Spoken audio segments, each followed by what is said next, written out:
Almost 3 years ago, a man vanished. His remains were found a few months later, but it wasn't until recently that he was finally identified. And now there's some questions as to why it took so long to identify Sanchez Hughes.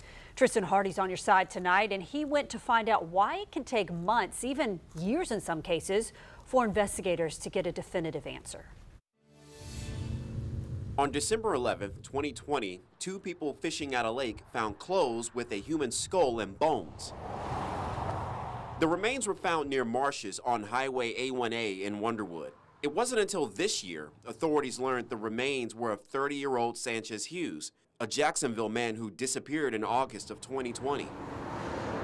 The missing persons report from August of 2020 shows Hughes was last seen wearing a Nike hat and shoes. So if authorities found a man in December who also had a Nike hat and shoes on, why did it take so long to connect the dots? Dr. Phoebe Stubblefield says identifying remains isn't that simple. To get DNA out of that bone depends on if there's enough DNA available. Dr. Stubblefield, with the University of Florida, conducted nearly 100 skeletal examinations. She says identifying someone's remains could take months, maybe years. Yeah, we still have cases where we're waiting on DNA analysis. For example, it depends on how much the 30-year-old's remains were decomposing. The Jacksonville Sheriff's Office says the remains were sent to a private lab.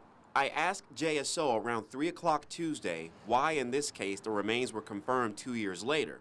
JSO says they were not given a positive ID until this month from the medical examiner's office. His family was notified last week, and after 3 years, his remains were returned home. In Jacksonville, Tristan Hardy, First Coast News, on your side.